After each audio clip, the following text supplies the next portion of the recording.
몸으로 짓는 업이나 이제 말로 행하는 업은 부처님이 애초에 제시하셨던 업의 어떤 요건들을 잘 갖추고 있어요. 심리적인 의도, 그리고 그것에 동반되는 구체적인 행동, 이 둘이 통합된 것을 업이라고 합니다. 그래서 이제 참 잘 이해해야 됩니다. 그래야지 이 다음에 있는 작은 업 분별경도 이해가 되는 건지, 그냥 순수한 정신적인 것만으로는 사실은 업이라고 하는 개념을 성립시킬 수가 없어요. 업은 행동을 뜻하니까. 정신의 행동, 말이 벌써 어색하잖아요. 행동은 물리적인 어떤 사건을 동반해야지 행동이란 말이에요. 그래서 이제 사실은 어려운 부분 중에 하나가 뜻으로 짓는 세 가지 업입니다. 부파불교 시대 때도 이 의업과 신구, 다시 말해서 몸으로 짓는 업과 말로 짓는 업 사이의 관계, 이런 것과 관련하여서 혼선이 많이 빚어졌어요.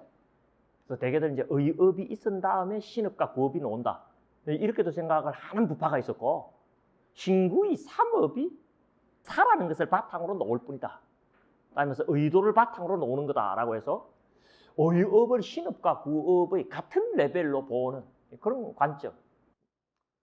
그래서 이제 의업이 바탕이 되어서 신업과 구업이 그 위에 이제 성립한다라고 보게 되면은 이건 북방 유부계통이고, 신구의 삼업이 동일한 레벨이고 그 밑에 의도라는 걸 두고 위치를 잡아야 된다라고 주장하면 남방 상자부의 이야기고, 그래서 경전 자체도 달라요, 그 부분이.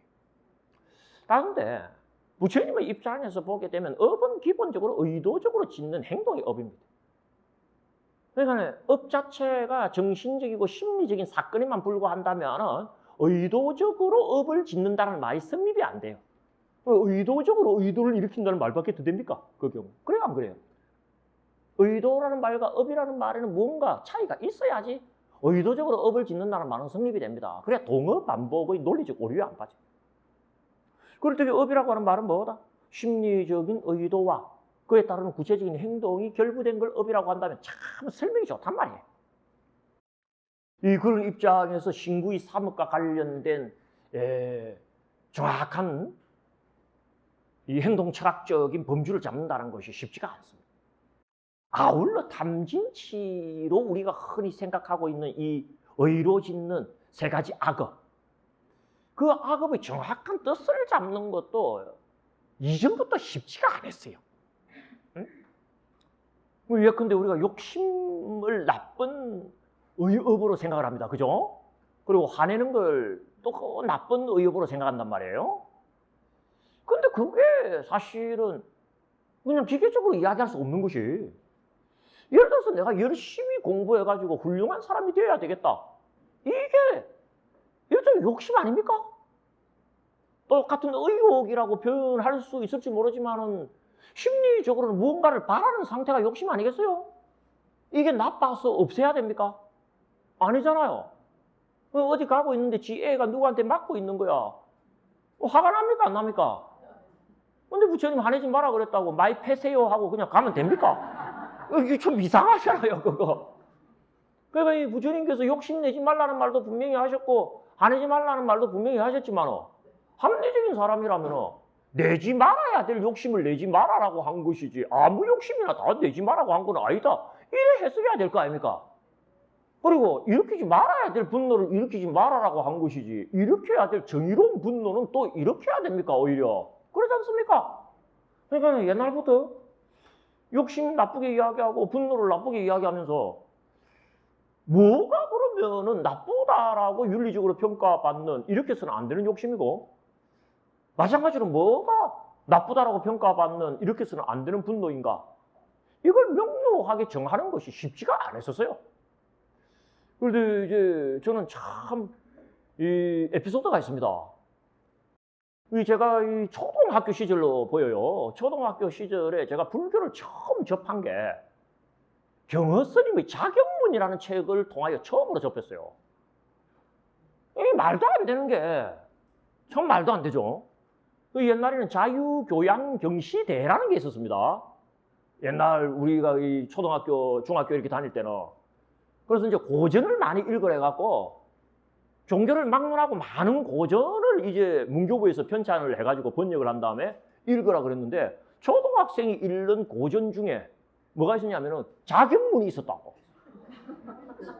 그래서 내가 학교 대표로 뽑혀가지고 자견문을 이제 외워야 돼. 그래서 내가 이제 자견문을 외우면서 읽어보니까 경은 스님께서 부처님 말씀이라고 하는 말씀이 뭐냐면은 욕심을 내지 말아야 된다 이러시는 거야.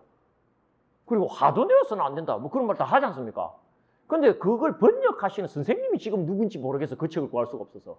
그 선생님이 밑에다가 줄을 달아놨는데 우리가 열심히 공부해갖고 자 훌륭한 사람이 돼야 되겠다는 것도 욕심이어서 버려야 할까? 불교의 이 문구는 잘 이해가 안 된다. 이렇게 적어놓은 거예요. 그래서 내가 그걸 가만보니까 맞네. 이 말이 맞네. 나도 이거 이해가 잘 안 간다.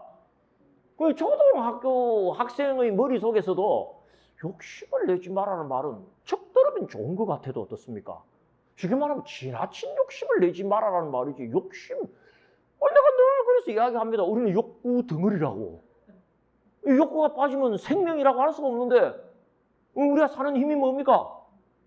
욕망 아닙니까? 그 힘으로 살아가는데 그걸 없애버려라? 죽으라는 소린가? 어떨 때는 화가 날 때가 있어요. 말도 안 되는 일을 당하면 화가 납니까? 안 납니까? 그런데 화내지 마라. 좀 심하다는 생각이 들더라. 오랫동안 그게 묻어뒀지만 일종의 뭡니까? 화두처럼 항상 떠나지 않는 하나의 문제의식이었어요. 근데 그게 쉽게 풀리지가 않아요. 거기에 내가 정식으로 불교 학과에 들어가고 불교를 공부하는데도 진짜 욕심을 버리라는 이 뜻이 뭔가가 나한테 설명이 안 되는 거야. 뚜렷하게 나타나죠. 근데 그 설명을 명료하게 들은 게 내가 우리 선생님을 만났어요. 우리 선생님께서는 뭐라고 하시느냐. 탐진치에서 욕심을 내지 마라 한 욕심은 선업을 짓지도 않고 성가를 바라는 심리를 욕심이라고 한다. 딱 그렇게 정리해 주시더라. 무슨 말씀인지 알겠습니까? 그러니까 네가 선업을 짓고 자격을 갖춘 다음에 성가를 바라는 건 욕심이라고 안 한다. 그건 어떤 면에서 원이다, 원. 그건 오히려 건장해야 되고 북돋아야 돼. 그럼 분노는 뭡니까? 하고 이야기하니까 악업의 악가에 대해서 화내는 것을 보고 분노라고 한다. 딱 그래. 그러니까 우리가 되게 욕심낼 때는 무엇에 욕심을 냅니까? 좋은 것에 욕심을 내요. 그리고 화를 낼 때는 무엇에 화를 냅니까? 나쁜 것에 화를 냅니다. 그러면 좋은 것이란 자격이 어떻게 옵니까? 선업을 지어야 좋은 게 옵니다. 나쁜 것이란 자격이 어떻게 발생합니까? 거의 대부분 악업의 결과로 발생합니다. 쥐가 지은 악업의 결과로 나쁜 것이 없는데 그 나쁘다고 화를 내면 그게 뭐다? 일으켜서는 안 될 분노라고 하는 거예요. 참 합리적인 거야. 들어보니까 깔끔하게 떨어지는 거예요. 그래서 분노가 이런 것이니 일으키지 말아야 되고 욕심은 이런 것이니 뭐다? 또한 일으키지 말아야 된다는 부처님 말씀이 그 초등학교 때 품었던 문제의식이 대학교 와갖고 그 간단한 문제일 줄 모르지만 그런 큰 선지식을 만나니까 풀리더라고요. 그래서 그 뒤로는 이거 문제가 없다. 누가 욕심이 뭐냐고 물으면 뭐다? 선업을 짓지도 않고 성가를 욕심내는 거. 그게 욕심이고. 분노는 뭘 보고 분노라고 한다? 지가 지은 악업의 악가로 돌아온 것에 대해서 화를 내는 걸 보고 뭐라고 그런다? 분노라고 한다. 일으켜서는 안 된다. 일으켜야 됩니까? 일으키지 말아야 됩니까? 지가 잘못 저질러 놓고 돌아온 것에 대해서 화내면 됩니까? 지가 누구를 한 대 쳤는데 그러니까 그놈이 기분이 나빠하고 나를 한 대 때렸어. 그거 보고 왜 내 때리냐고 화를 내면 됩니까? 네가 때렸으니까 때렸지. 그건 어리석은 짓인 거예요. 그래서 이제 욕심과 분노를 그때는 이제 그런 식으로 이해를 했는데 이게 순전히 뭡니까? 심리적인 설명인 거예요, 이게. 그래서 오늘 우리가 부처님의 말씀을 들어보면 업은 뭡니까? 물리적인 사건이 동반해야지 업이 된단 말이에요. 물론 심리적인 의도가 전제돼야 되지만. 그러면 이런 심리적인 의도와 그에 따르는 구체적인 행동이라고 하는 물리적인 사건이 결부되어야 한다는 이 원칙에 입각하여서 욕심과 분노와 어리석음을 규정하는 방법은 없는가? 오늘 좀 진일보해갖고 그런 문제의식도 가져야 된다, 안 가져야 된다? 가져야 되는 거예요. 그런 입장에서 이제 우리가 욕심 부분도 한번 읽어보고 또 분노 부분도 한번 읽어보고 욕심 없음 부분도 한번 읽어보고 분노 없음 부분도 한번 읽어볼 필요가 있습니다. 187페이지 한번 보십시오. 거기 8번, 9번이 욕심과 분노에 해당이 됩니다. 그죠? 187페이지 두 번째 달라. 여기에 비구더라 그 자는 욕심 있는 자이다. 남의 재산이나 소유물에 대해서 저것이 나의 것이었으면 하고 욕심내고 있다. 이제 심리적인 표현만 나타나는 것 같아요. 그리고 이제 분노 한번 보십시다. 또 그 자는 악의가 있으니 악랄한 의지와 의도를 지닌 자이다. 그리하여 저 유정들이 죽었으면 또는 속박되었으면 또는 단멸되었으면 또는 소멸했으면 또는 없어졌으면 좋겠다라고 바란다. 이것도 어떻습니까? 심리적인 표현만 나와가 있죠. 그런데 이왕이면은 이런 심리적인 표현의 행간에 어떻다? 구체적인 행동이라고 하는 물리적인 사건을 우리가 결부시킬 수 있으면 어떻습니까? 아주 깔끔해질 것 같아. 나는 그런 욕심이 좀 그야말로 좀 생기더라고. 이런 욕심은 가져야 돼. 선한 뜻으로 의혹을 지을 때도 똑같습니다. 이거 정확하게 반대 형태를 취하고 있어요. 여러분들 교재 그까지는 앞에 있는 몸으로 짓거나 말로 짓는 것은 정확하게 아흑과 선업이 데칼코마니처럼 반대 형태를 취하기 때문에 그대로 준하여 읽으시면 되고 191페이지 보십시오. 두 번째 단락. 다시 비구더라 어떤 것이 뜻으로 행하는 세 가지 업으로서 정당하고 선한 의도로 행하여져 즐거움을 일으키고 즐거움의 가보를 지니는 것인가? 여기도 선한 의도 이 말이 나오죠? 뜻으로 행하는 세 가지 업도 선한 의도로 행해져야 된다는 거예요. 근데 그 선한 의도라고 하는 게 뭡니까? 어떤 사람은 욕심이 없으니 남의 재산이나 소유물에 대해서 저걸 내 것으로 가졌으면 하는 그런 의도가 없는 거죠. 그죠? 욕심 없는 거 아닙니까? 그런 어떤 선한 의도에 입각하여서 업을 이렇게 해야지 진짜 뜻으로 짓는 업도 업으로서 성립이 될 것 같은데 일단 표현은 악업의 경우가 정확하게 반대 형태만을 취하고 맙니다. 9번도 보십시오. 또 어떤 사람은 악의가 없으니 악랄한 의지와 의도를 지니지 않는다. 그리하여 저 유정들은 원한과 악의와 혼란이 없이 즐겁게 스스로를 보살폈으면 좋겠다라고 바란다. 그래서 이제 우리가 경전 자료를 통해서 볼 수 있는 것도 우리 선생님께서 내려주셨던 것처럼 어떻습니까? 심리적인 의도로만 의업은 구성되는 듯한 그런 분위기가 확실합니다. 그런데 제가 이제 그거에 공부를 좀 해보니까요. 특히 이제 작은 업 분별경에서 그런 아이디어가 나오게 됩니다. 이 작은 업 분별경을 조금 한번 볼까요? 업을 뭐라고 규정하는지 정말 잘 보여주는 것일 수가 있어요. 198페이지 6번 동글뱅이 한번 보십시오. 두 번째 단락이네요. 그리고 동자야 어떤 여인이나 남자는 거만하고 교만한 자이다. 그리하여 인사해야 할 자에게 인사하지 않고 모셔야 할 자를 모시지 않고 자리를 제공할 만한 자에게 자리를 제공하지 않고 길을 비켜드릴 만한 자에게 길을 비켜주지 않고 존경해야 할 자를 존경하지 않고 존중해야 할 자를 존중하지 않고 공경해야 할 자를 공경하지 않고 공양해야 할 자를 공양하지 않는다. 어떤 사람은 그 반대의 경우도 나옵니다. 198페이지 제일 밑에 달락 보면 그런데 동자야 어떤 여인이나 남자는 거만하지도 교만하지도 않다. 그러니 인사해야 할 자에게 인사하고 모셔야 할 자를 모시고 내지 공양해야 할 자를 공양한다. 그러니까 인사해야 할 자에게 인사하고 공양해야 할 자에게 공양하는 것은 구체적인 행동이잖아요. 그렇습니까? 안 그렇습니까? 하지만 그런 구체적인 행동이 나타나게 되는 심리적인 의도는 뭐다? 교만하지 않고 거만하지 않는 심리적인 의도와 그에 동반하는 구체적인 행동이 인사도 하고 공양도 하는 거잖아요. 이거는 이제 업의 완성된 모습인 거예요. 알겠습니까? 그러니까 기본적으로 부처님께서 업을 설하실 때는 심리적인 의도가 있으면 그것에 동반하는 구체적인 행동이 뒤따라오면서 업의 완성태를 늘 갖추는 것이 일반적인 양상인 것입니다. 그래서 그런 걸 우리가 좀 고집한다면 어떻다?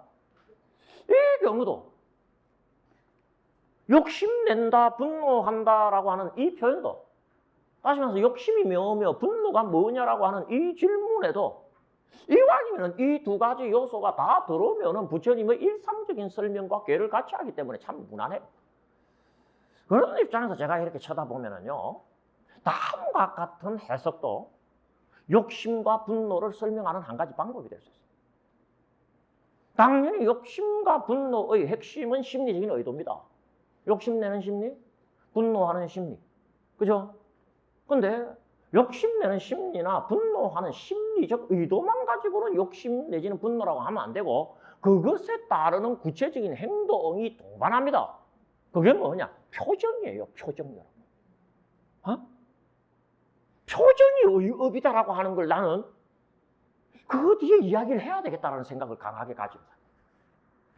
그래서 단순히 행동으로 죽이지 않고 행동으로 훔치지 않고 행동으로 사움하지 않는 것은 이건 마지노선이야. 기본이야 이거.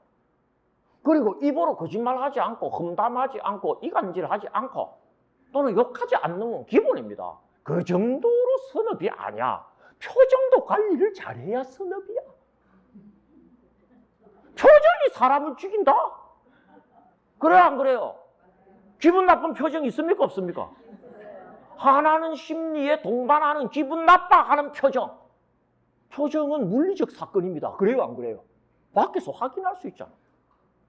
그러면은 의업도 어떻습니까?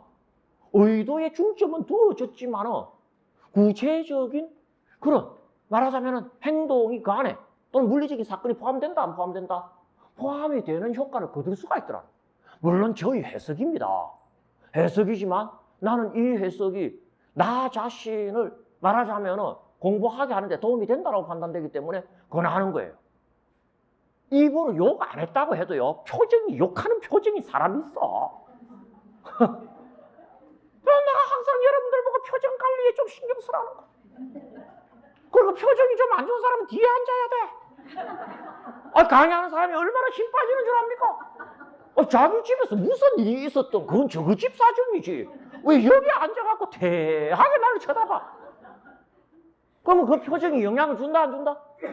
그 속에 있는 심리적인 의도로 절대 안 끝입니다. 그건 가까이는 표정으로 나타나고 좀 더 나가면 말로 표출이 되며 궁극적으로 행동으로 나가는 거야. 표정으로 그친 걸 보고 의업이라 그러고 말까지 나가면 구업이 되고 행동까지 돌출되면 이게 신업이다. 그러니까 뭡니까? 이 세 가지 업이 선일 때는 선의 결과를 불러들이고 악일 때는 악의 결과를 불러들이고. 왜? 결과의 주체는 뭐라 그랬습니까? 육경이라 그랬잖아. 육경이 내가 욕심내는 줄 어떻게 알아? 표정 욕심을 내니까 알지. 육경들이 내가 화난 줄 어떻게 알아? 표정이 화난 표정이니까 그렇지.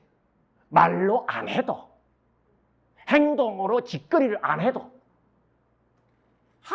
표정 관리 잘해야 돼. 도인은 표정 관리의 달인이야. 뭘 도인이라고 하는 줄 알겠어요? 자승할 때도 도인들은 어떻습니까? 도도 못했지만 어떻다? 빙그레 웃으면서 자승. 세상의 고충은 지 혼자 하는 것처럼 오만상을 찌푸리고 앉아있는 것들 중에 도튼자를 본 적이 없다 내가. 알겠습니까? 도는 오래 트든 아니면 이 생에 트든 다음 생에 트든 관계없어. 도 튼다는 거 그거 공부하는 거 해도 대단해 안 대단해요? 미소를 지어야지. 배는 골았어도 어떻다? 미소를 턱. 이런 그릇에 도가 문 실장이 왜 웃습니까? 제가 표정 관리를 잘 못하는 사람이에요. 이 낙가죽이 얇아가지고 팍팍 나와. 기분이 나쁘면 나쁘다는 표정이 팍 나온다고. 이게 뭡니까? 분노의 업이야. 뭐 좋은 게 있으면 어떻습니까? 이게 무슨 업이다? 욕심의 업이라고.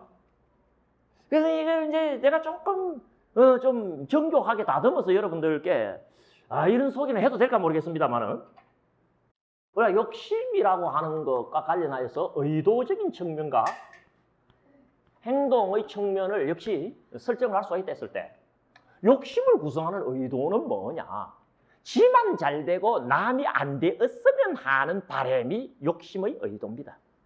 응? 자기만 뭐다? 잘 되고 남은 뭐다? 안 되었으면 하는 사고방식이 분노에도 통해요. 욕심과 분노의 의도를 구성합니다. 딱 이거 바라봅니다. 왜?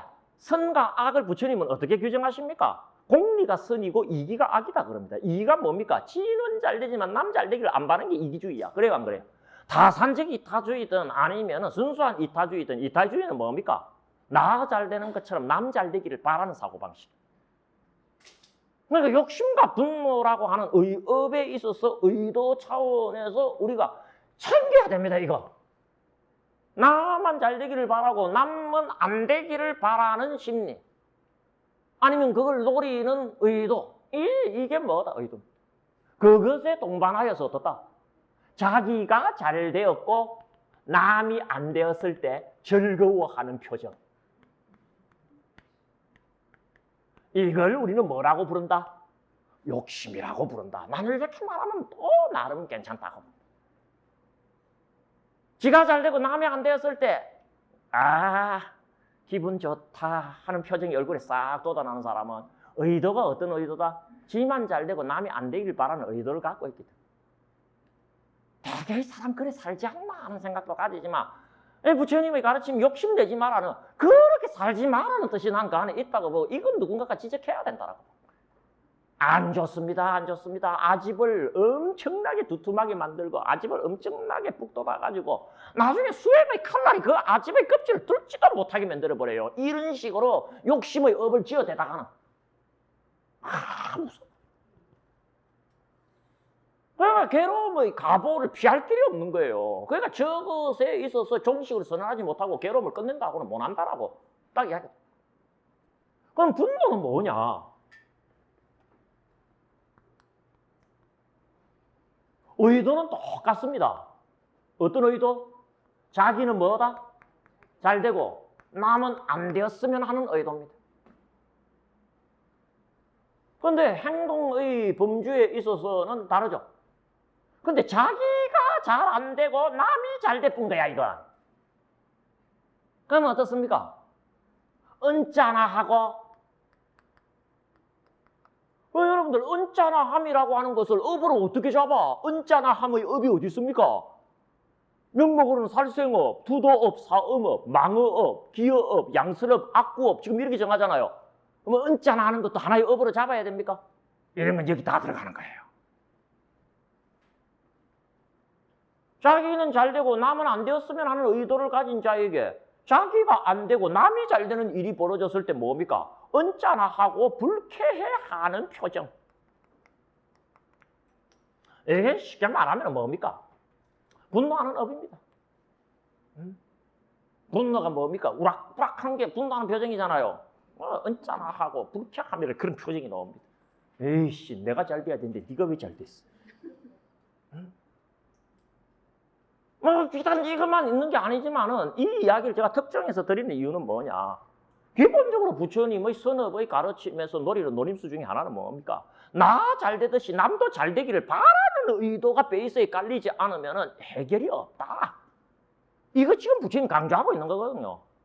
부처님 뭐하라 그럽니까? 선업은 짓고 악업은 짓지 말라는 소리 아닙니까? 뭐가 악업인데? 지 잘 되기를 바라서 남 안 되게 만드는 게 악업이고 뭐가 선업인데?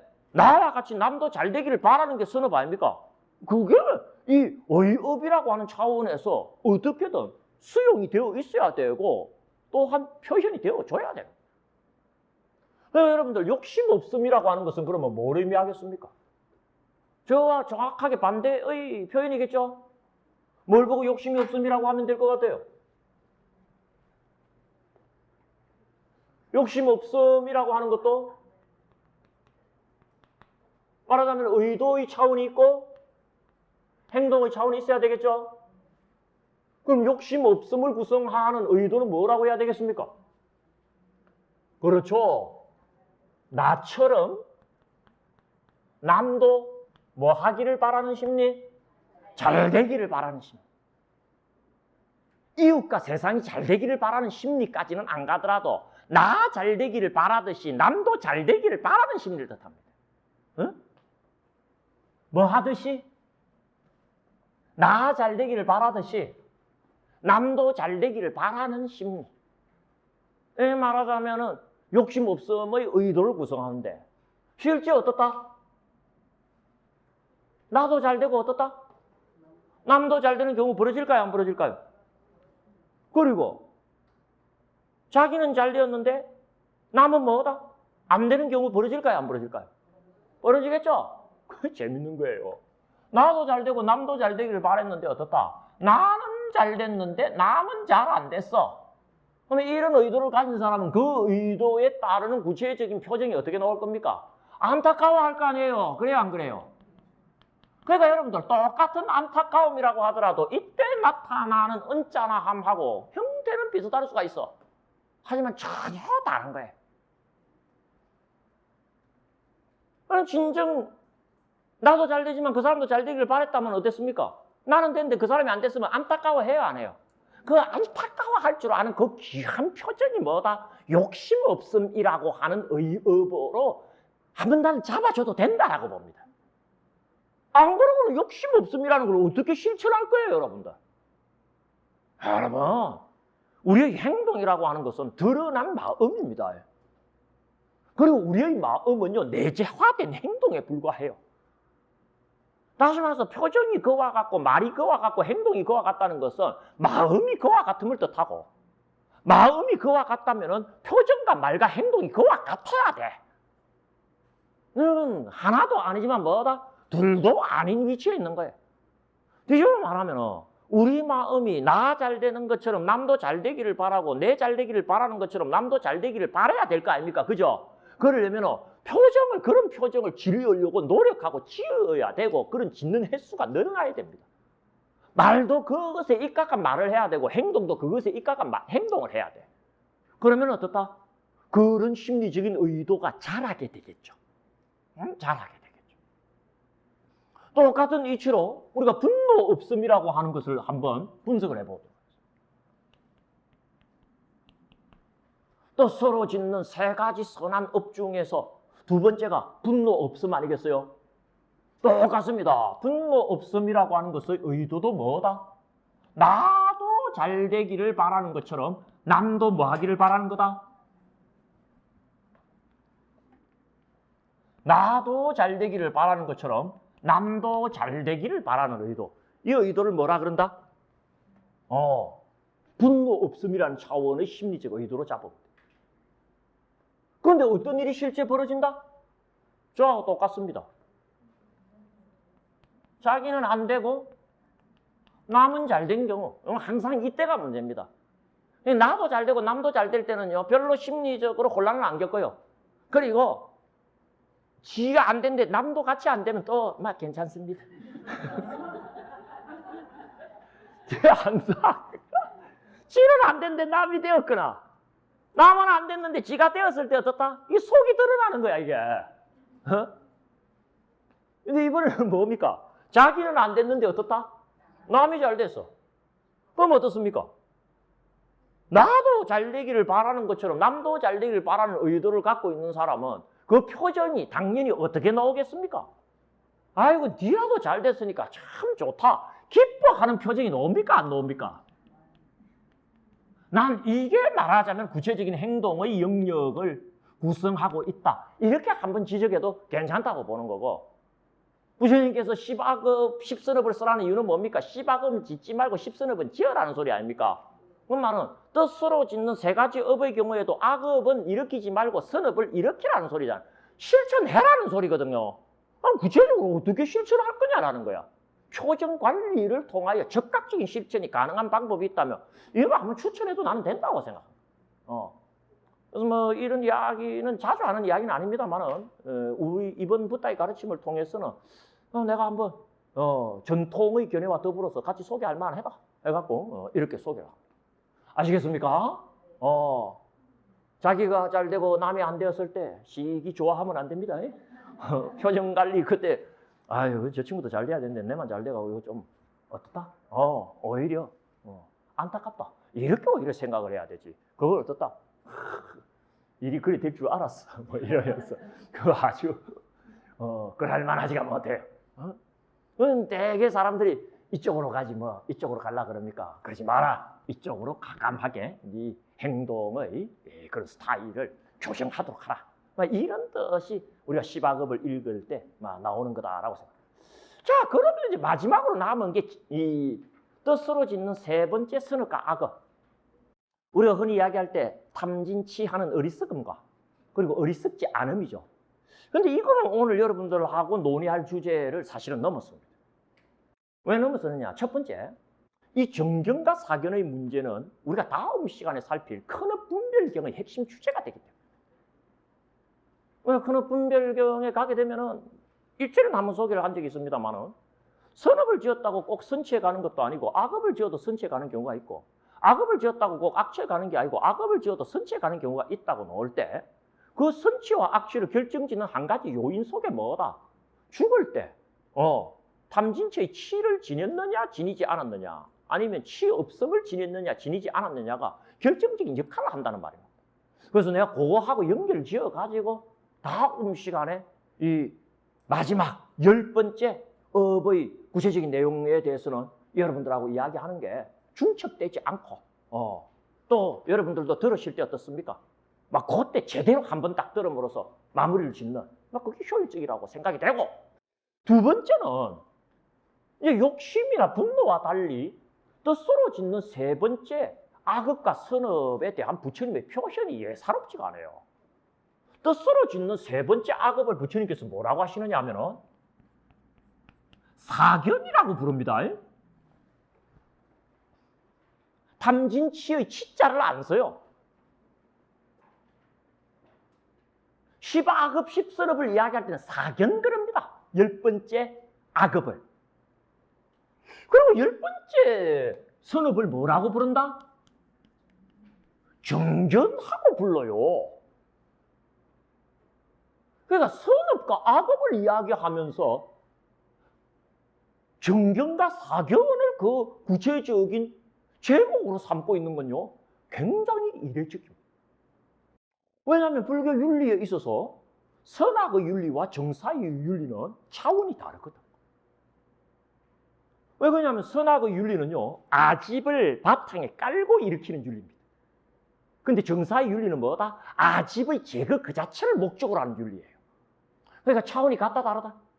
그래서 아까 선업을 지어도 업의 가보를 받지 못한다면 괴로움을 끝내지 못한다 했을 때 선업이라고 하더라도 그 베이스는 뭐다? 아집이기 때문이고 아집이 발현되었기 때문에 제 생의 괴로움은 아직 남아있으니까 그것까지 해소해야지 끝난다는 이야기 했습니까? 안 했습니까? 했대. 그런데 지금이라도 따라서 선업의 결과마저 받아버리면 어떻다? 아집을 제거해버리면 되고 그 아집을 제거하는 방법을 뭐라고 부른다?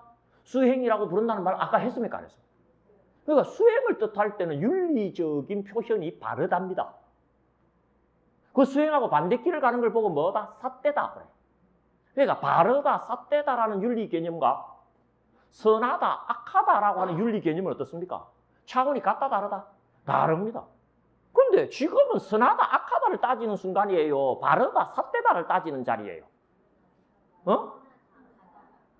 의도경이나 또는 예를 들어서 고디에서 이야기하게 되는 작은 업분별경이나 큰 업분별경의 내용은 선하다, 악하다를 지금 따지는 거잖아요. 그런데 선하다, 악하다와 관련된 10번째 항목에 가갖고는 바르다, 삿대다가 나와버린 거예요. 이게 도대체 어떤 의미를 가지고 있느냐라는 거야. 이런 문제의식을 가지고 정교하게 접근해야지 정견과 사견으로 표현되어지는 10번째 선업과 악업의 의미를 여러분들께서 혼란함 없이 간직할 수가 있습니다. 그래서 이 부분은 큰업 분별경을 이야기할 때에 정견과 사견으로 표현되어지고 있는 10번째 선업과 악업의 구체적인 내용을 그때 정리 딱 해가지고 여러분들께 소개를 할 생각이고 그건 그래봤자 다음 주 이야기입니다. 그래서 일단은 10가지 업 이야기할 때는 오늘은 그 정도까지 갑니다. 아시겠죠? 그래서 어떤 업이라고 하더라도 그 구성은 뭐다? 심리적인 의도와 그에 따르는 구체적인 행동. 그게 표정이 되면은 의업 쪽이고 말이 되면은 구업 쪽이고 그리고 구체적인 그야말로 행동이 나오면 뭐다? 신업 쪽이다. 이런 해석도 가능하다라고 하는 거. 여러분들 오늘 받아들이시면 나름 의미가 있다. 그러고 나면 이제 작은 업 분별경으로 넘어갑니다. 그 내용은 읽어보시면 참 흥미롭습니다. 왜 누구는 오래 살고 누구는 일찍 죽으며 누구는 병이 많고 누구는 병이 적으며 누구는 세력이 강한데 누구는 세력이 박약하며 또 누구는 부자인데 누구는 가난하며 이런 여러 가지 세간사의 차별이 왜 발생하는가? 그것도 업 때문이다 하면서 쓰여지는 경 아니겠습니까? 그리고 최종적으로 왜 누구는 지혜로운데 누구는 멍청합니까? 그것도 뭐다? 업 때문이다 이야기하면서 부처님 말씀은 구체성을 가져요. 어떤 업 때문에 이런 상황이 발생하고 어떤 업 때문에 또 저런 상황이 발생하냐 하는 가르침 속에서 업과 관련된 기존의 우리의 사고방식을 굳히게 하는 부처님의 말씀이 이어집니다. 어떤 사고방식? 업은 뭐다? 의도, 심리적인 의도와 그에 따르는 구체적인 행동의 말하자면 통합 개념이 업이다. 우리 그렇게 시작했죠? 그런 입장에서 봐야지 풀리게 하는 이야기가 이제 쭉 이어집니다. 그래서 이제 하나의 경전으로서 참 흥미진진하기 때문에 조금 뭐 분석적인 그런 어떤 답답한 방법을 쓰긴 써야 됩니다만 한번 보도록 하겠습니다. 193페이지 한번 보십시오. 7가지 세간의 분별을 이 토대야 푸타라는 바람운동자가 부처님께 여쭙습니다. 193페이지 두 번째 단락 한번 보십시오. 고타마님, 어떤 원인, 어떤 연고로 말미암아 사람들에게는 열등함과 고상함의 차이가 있는 것입니까? 그래서 이제 잘 살고 못 살고의 차이가 있다는 거예요. 그걸 7가지로 분별합니다.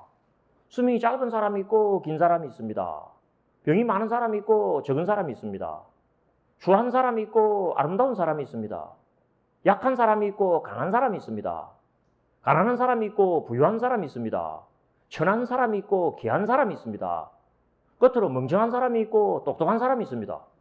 이와 같은 열등함과 고상함의 차이가 사람들에게서 보이는데 어떤 원인, 어떤 연고로 말미암은 것입니까?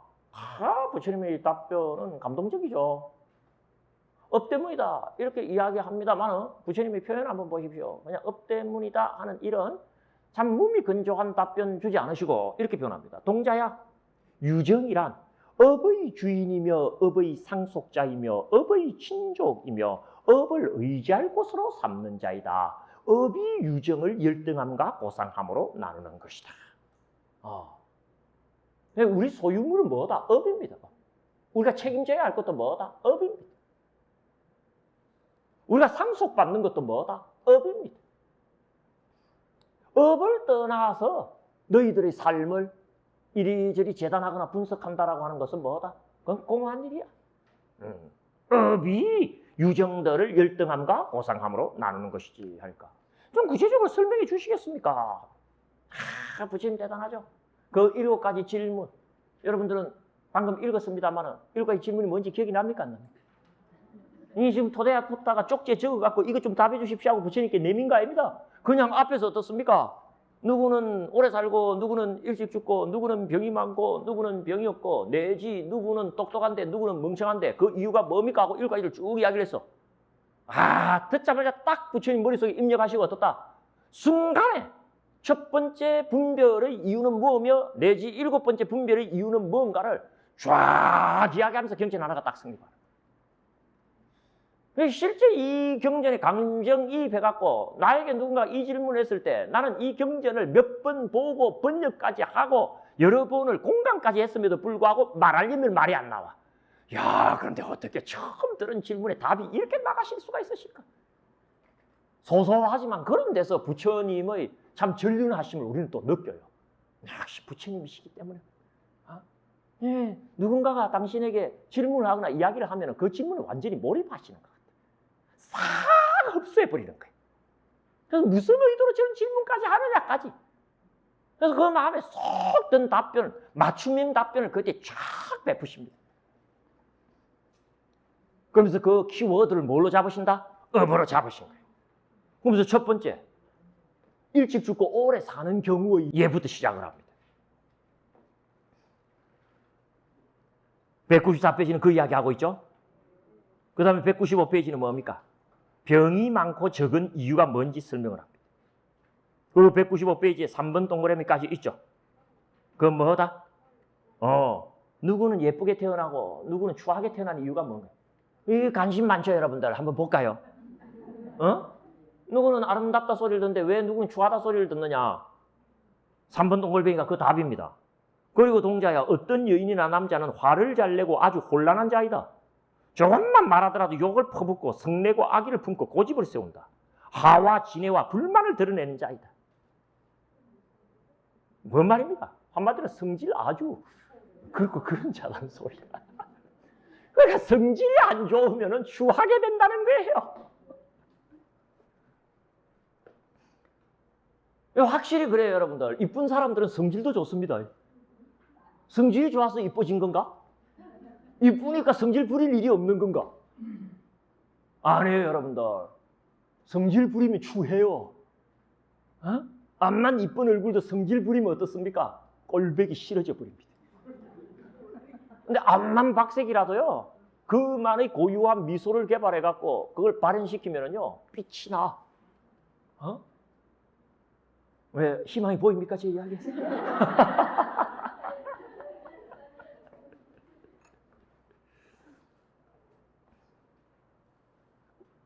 그런 이와 같은 업을 실천하고 실행했기 때문에, 야, 이게 좀 여러분들 좀 심하죠? 화 좀 내었다고 몸이 부서져 죽은 뒤에 즐거움에서 멀어져 있는 곳, 악취 아래로 떨어져 있는 곳 또는 지옥에 난대요. 만일 사람의 몸을 받았다고 하더라도 어떻다? 태어나는 곳마다 어떤 모습을 지닌다? 추한 모습을 지닌다. 따라서 동자야, 추한 모습으로 이끄는 길은 뭐 하는 거다? 화를 많이 내는 것이다. 화 많이 내면 뭐하다? 추해지고. 뒤집어 말하면 화를 참고 조복할 줄 알면 뭐하다? 아름다워진다. 야, 그런 식의 이야기가 쭉 이어지면서 대개 한 12가지 정도의 분별이, 토대와 푸타가 질문한 것은 7가지의 사안을 질문했지만 그 7가지 사안을 설명하는 부처님은 뭐 앞에 있는 10업에서도 해당 부분이 겹치는 것도 있습니다만 12가지 정도의 업을 여기서 시설을 하면서 업이 뭔가를 참 잘 보여줍니다. 그 12가지가 뭔가를 여러분들 칠판에 판서해 드리도록 하겠습니다. 작은 업 분별경에서 분별된 업의 소식입니다. 그래서 제가 한번 정리한 걸 여러분들께 소개를 하면 이렇습니다. 이게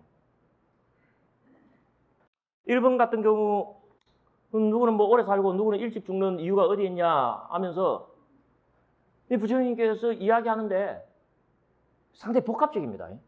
어떤 딱 한 가지 이유만 이야기하는 게 아닙니다. 그래서 뭐 간략하게 이야기하면 살생 때문에 오래 살고 일찍 죽는 게 차별이 있다. 지금 이렇게 이야기했지만 그 살생을 설명하는 데는 대단히 풍요롭게 설명을 해요. 그래서 제가 볼 때는 크게 3가지 정도의 업이 살생과 관련된 구체적인 업으로 설정이 됩니다. 첫 번째, 오래 사느냐, 일찍 죽느냐와 관련하여서는 이런 업을 많이 지으면 일찍 죽고 또 그것과 반대되는 업을 많이 지으면 오래 산다 했을 때 이제 첫 번째가 뭐냐면은 포악한 심리 또는 심리적 의도. 그 포악하다는 말이 나옵니다. 이거 이제 챙겨야 됩니다. 그 포악한 심리적 의도와 그에 따르는 뭐다? 구체적 행동. 이게 이제 살생업을 구성하는 한 가지 인수입니다. 이거는 이제 시박업을 이야기할 때도 똑같으니까 주의해 주시길 바라고. 두 번째는 그 표현 안에 뭐가 있냐면은 살육이 아니라 살육이죠. 살육에 집착하는 심리적인 의도가 있고 그것에 따르는 구체적인 행동이 또 살생업의 한 부분이 됩니다. 그리고 세 번째, 불친절한 심리적 의도와 그에 따르는 구체적인 행동. 그래서 살생업 부분만 가지고 어떻다? 3가지 업이 분별이 됩니다. 뭐 다 같은 말 아니냐라고 해도 좋지만 저는 경전의 문구 하나하나를 귀하게 여기는 입장을 일관되게 견지하는 신실한 불교학자입니다.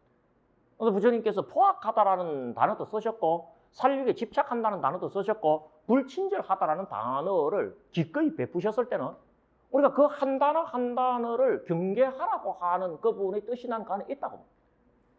그래서 이런 3가지 의도와 그에 따르는 구체적인 행동을 절교하게 되면 그는 단명한다.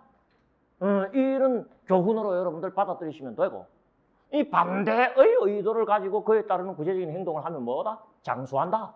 이렇게 이제 읽으면 되는 부분이 그 첫 번째. 그리고 두 번째, 병이 많거나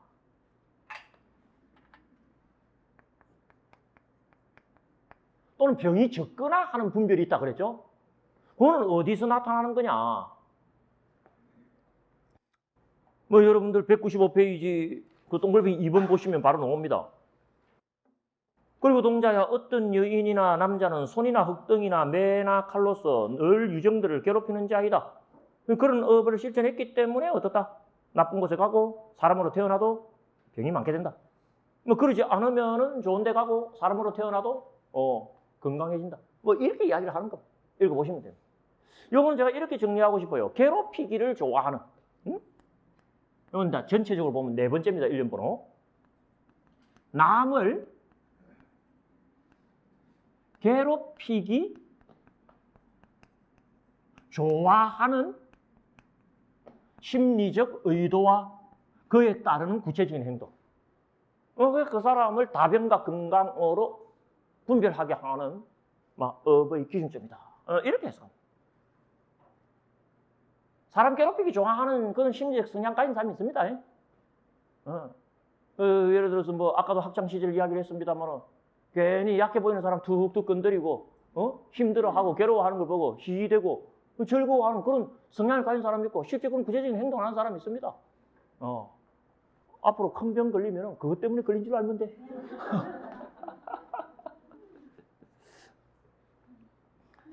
그 다음에 이제 세 번째에 네 가지가 나옵니다. 세 번째가 뭐였습니까? 아름답고 추하고였죠. 세 번째, 아름답고 또는 뭐다? 추하고 하는 분별이 성립하게 되는데 이거 관련된 설명이 굉장히 구체적이에요. 아까도 이야기했지만은 화를 많이 내는 것이다 라고 한마디로 이야기를 할 수 있습니다만 부처님의 말씀 하나하나를 소중히 여기면 다음과 같습니다. 5번 분노하는 심리적 의도와 그에 따르는 구체적인 행동. 뭐 그 안에 악이라는 말도 나오고 성냄이라는 말도 나오고 화라는 말도 나오고 진해라는 말도 나오는데 그건 다 분노라는 말에 집어넣으면 됩니다. 그리고 부처님께서 주시는 표현이 예사롭지 않은 것은 혼란한 성향을 가진 사람 언급이 있습니다.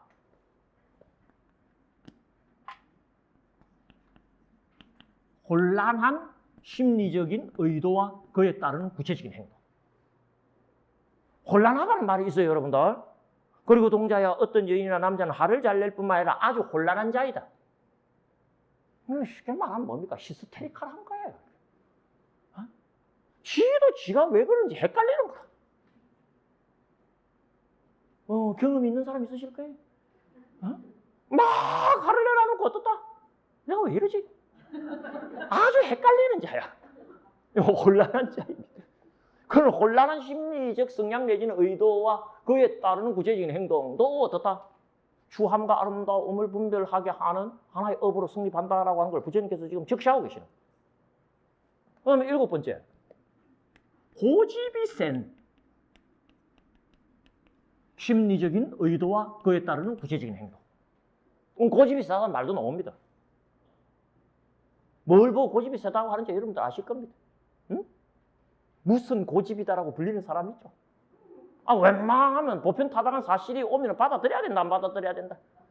받아들여야 되는데 어떻다?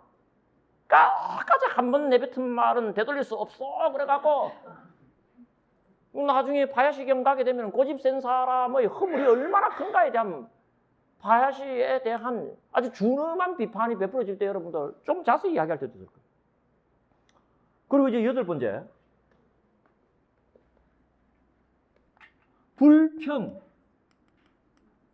불만이 많은 심리적 성향 또는 의도와 그에 따르는 구체적인 행동. 이것도 부처님께서 하나의 업으로 잡습니다. 그러니까 이때 나오는 업 한번 보십시오, 여러분들. 포악한 심리적 의도와 구체적인 행동이나 불친절한 심리적 의도나 구체적인 행동, 또는 남을 괴롭히기 좋아하는 심리적 의도와 구체적인 행동, 또는 불만하는 심리적 의도나 구체적인 행동. 이런 거 우리가 정규적인 시법에서는 보기 어려운 업이지만 이걸 부처님께서 분명히 뭐라고 이야기한다? 업이라고 이야기하고 계셔요. 그러니까 업이 얼마나 포괄적인 거 아시겠죠? 10원만 업 아닙니다. 우리가 어떤 의도를 갖고 그 의도를 동반하는 구체적인 행동을 하게 되면 그건 다 뭐가 된다? 업이 된다라고 하는 것을 알려주는 거고. 뭐 그걸 좀 더 분별한 거죠.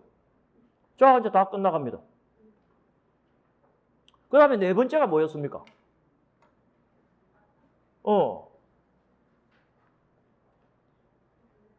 세력이 강하냐 약하냐죠. 네 번째. 세력의 강하고 약함의 분별은 어떻게 생기느냐? 업의 1년번으로 하자면 9번째. 질투라는 말이 거기 없습니다. 그죠? 질투하는 심리적 의도와 구체적인 행동. 질투라는 또는 질투하는 심리적 의도와 그에 따르는 구체적인 행동. 그런 게 있으면 또 하나 좋지 않은 업이 되어가지고 그 세력을 어떻다? 쪼그라들게 만들고 그 반대쪽의 업을 지으면 어떻다? 세력이 강성해지는 그런 차이가 나타난다 하고 부처님 설명하는 부분이 이 말은 문제 196페이지죠. 두 번째 단락에 나왔던 내용이고 그 다음에 이제 다섯 번째 분별의 주제로 토대야 푸타 동자가 이야기한 것은 부유하고 가난하고입니다. 부유한 자와 가난한 자의 분별은 왜 생깁니까? 10번째로 뭐라 해놨습니까? 인색한 심리적 의도를 지니고 그에 따르는 구체적인 행동을 하게 되면 가난해지고 할 수 있는 너그러운 제너러스한 그런 심리적 의도와 그리고 그에 따른 구체적인 행동으로서의 업을 지으면 어떻다? 부유해진다. 딱 그렇게 이야기합니다. 잘 읽어보면 의도와 행동으로 구성됐다라고 하는 것으로 이해하면 뭐 술술술 풀리게 됩니다. 그리고 여섯 번째는 뭡니까? 천하냐, 귀하냐의 분별이 또 사람에게는 있어요. 귀하냐, 천하냐의 분별이 있습니다. 귀천의 분별이 있죠. 그럼 귀천의 분별은 왜 생긴다라고 되어 있다? 11번째. 거만하고 교만한 심리적 의도와 구체적인 행동을 업으로 잡아서 부처님 분석을 하십니다. 막 교만이라고 한마디로 줄여도 됩니다. 교만하다고 하는 심리적인 의도와 그에 따르는 구체적인 행동을 하게 되면 그게 그를 뭐하게 한다? 천하게 만들고 겸손하고 항상 남을 존중할 줄 아는 그런 심리적인 의도와 그에 따르는 구체적인 행동을 하면 뭐다? 그 사람 결국 뭐 된다? 귀해진다. 그러니까 교만함과 거만함이라는 심리적 의도를 제거하고 겸손한 심리 의도를 가지고 항상 남들에 대해서 인사할 줄 알고 자리를 먼저 청할 줄 알고 존경할 줄 알고 공경할 줄 알고 공양할 줄 알면 나중에 그 사람이 제일 귀한 사람이 된다는 거예요. 진짜 참 맞는 말이에요. 그럼 뭐 옆에서는 인사 잘한다 이렇게 이야기할 줄 모르지만 어떻습니까? 출세하려는 의도를 가지고 그렇게 하는 것은 비난받아도 받을 만한 부분이 없지 않아 있지만 기본적으로 남에 대해서 어떻습니까? 겸손한 의도를 가지고 그에 따르는 구체적인 행동으로 그런 행동을 하면 그런 사람이 출세하고 귀해지는 것을 두고 우리 비난해서는 안 됩니다. 그 이야기 여기 하고 있는. 그리고 마지막이 뭐다? 지혜로우냐 어리석으냐. 맞죠? 누구는 똑똑한 사람이 있는데 누구는 뭐다? 어리석은 사람이. 자, 이거는 뭐라고 해야 될까요? 7번째. 지혜로운 자와 그러지 못한 자의 분별은 왜 생긴다라고 이야기해야 될까요? 뭐라고 그게 해놨습니까?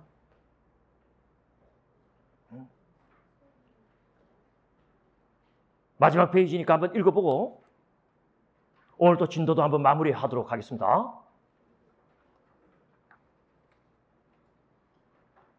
199페이지에 나오죠? 드디어 오늘 우리가 200페이지를 돌파합니다. 이 책 전체가 800여 페이지입니다만 전체의 4분의 1 지금 진도를 내는 거예요. 199페이지 두 번째 단락 동글뱅이 7번. 그리고 동자야 어떤 여인이나 남자는 사문바라문에게 다가가 배우지 않는다. 곧 어른이시여 선은 무엇이며 악은 무엇입니까? 죄 있는 것은 무엇이며 죄 없는 것은 무엇이란 말입니까? 따라야 할 것은 무엇이며 따라서 안 되는 것은 무엇입니까? 실행했을 때 긴 세월 동안 불이익과 괴로움을 가져다 주는 것은 무엇이며 실행했을 때 긴 세월 동안 이익과 즐거움을 가져다 주는 것은 무엇입니까? 라고 묻지 않는다. 그는 이와 같은 업을 실천해. 이것도 업이라는 거예요. 안 물어본 것도 업이야. 어? 그래서 뭐다? 나쁜 데 태어나고 사람으로 태어나더라도 어떻다? 지혜 없는 사람으로 태어나니 지혜 없는 사람으로 이끄는 길은 밑에서 세 번째 줄입니다. 사문 바라문에게 다가가 배우지 않는 것이다. 곧 어른이시여 선은 무엇이며 내지 이익과 즐거움을 가져다 주는 것은 무엇입니다. 라고 묻지 않는 것이다. 그럼 반대로 지혜롭게 태어나는 방법이 뭔지 이제 마지막으로 확인해 봅시다. 200페이지 둘째 줄이죠. 같이 한번 읽어볼까요? 시작. 그런데 동자야 어떤 여인이나 남자는 사문 바라문에게 다가가 배운다. 곧 어른이시여 선은 무엇이며 내지 이익과 즐거움을 가져다 주는 것은 무엇입니까? 라고 묻는다. 그는 이와 같은 업을 실천하고 실행했기 때문에 몸이 부서져 죽은 뒤에 선치 또는 천상에 재생하게 된다. 만일 사람의 몸으로 태어난다고 해도 태어나는 곳마다 지혜를 갖춘 사람이 된다. 따라서 동자야 지혜를 갖춘 사람으로 이끄는 길은 사문 바라문에게 다가가 배우는 것이다. 곧 어른이시여 선은 무엇이며 악은 무엇입니까? 죄 있는 것은 무엇이며 죄 없는 것은 무엇입니까? 따라야 할 것은 무엇이며 따라서 안 되는 것은 무엇입니까? 실행했을 때 긴 세월 동안 이익과 즐거움을 가져다 주는 것은 무엇입니까? 라고 묻는 것이 그 길이다. 알겠죠? 뭐 하자는 소리입니까? 응? 사문 바라문에게 다가가 배우는 것이 지혜로워지는 길이고 배우지 않는 것이 어리석어지는 길이다. 라고 하는 말은 우리식으로 이야기하면 뭡니까? 이제 지혜라고 하는 것을 분별하게 하는 요건은 뭐다? 종교를 배우기를 또는 종교를 배우려는 심리적 의도와 그에 따르는 구체적인 행동. 사문 바라문에게 하는 말은 종교를 뜻합니다. 종교적인 주제와 관련하여서 배우려고 하는 의도를 가지고 실제 배우는 행동을 하게 되면 그 업이 그로 하여금 뭐다? 선취해 가게 하고 사람으로 태어나도 지혜롭게 하는 거다. 그냥 부처님의 말씀은 딱 그겁니다. 그냥 배우기를 바라는 심리 갖고는 안 되고 뭐다? 종교와 관련된 배움. 오늘 여러분들은 바로 그 현장입니다. 응? 종교와 관련된 문제의식을 가지고 그것과 관련되어서 무언가 쓸만한 정보를 얻어야 하겠다라고 하는 그런 심리적인 의도에 입각하여 오늘 구체적으로 이 자리에 동참하여 듣는다라고 하는 그리고 적지 않은 그런 어떤 금전적 지출을 감내하면서도 앉아서 듣는다라고 하는 구체적인 행동을 하신 거잖아요. 그럼 그게 뭐다? 여기서 말하는 12번째, 11번째고 12번째죠. 12번째 부처님께서 추천하고 권하시는 업을 실천한 것이죠. 따라서 내 생에는 선치에 가서 재생하든지 바로 인간 몸을 받게 된다면 지혜로운 사람으로 태어나게 될 것을 감축드립니다. Congratulations. 알겠습니까? 잘하신 거지. 근데 딱 이런 이야기를 베풀고 나니까 토대와 부타는 귀에 싹 들어왔던 모양이에요. 그래서 역시 우리가 잘 아는 이야기를 끝으로 경이 마무리됩니다. 201페이지 두 번째 단락 읽으면서 오늘 공부도 한번 마무리 지어보도록 하겠습니다. 이렇게 설했을 때 같이 읽읍시다. 수바 토대야 푸타 동자는 부처님께 여쭈었다. 고 타마님 뛰어나십니다. 고 타마님 뛰어나십니다. 고 타마님 마치 뒤집힌 것을 바로 세우고 덮인 것을 벗겨내고 모르는 자에게 길을 안내하는 것 같습니다. 어둠 속에서 기름등을 켜 눈 있는 자라면 색을 보게끔 고 타마님, 고 타마께서는 그와 같이 여러 단계로 법을 드러내셨습니다. 저는 고 타마님께 귀하오며 법과 비구 성단에 귀하옵니다. 고 타마님께서는 저를 신자로 받아 주옵소서. 오늘부터 생명이 다하도록 기하겠습니다. 자, 오늘도 두 개경 이렇게 마무리 짓습니다. 다음 주에 우리 정경과 관련된 큰업 분별경 이야기 한번 몰입해 보도록 하고, 자, 여기서 마무리 짓겠습니다. 수고들 하셨습니다.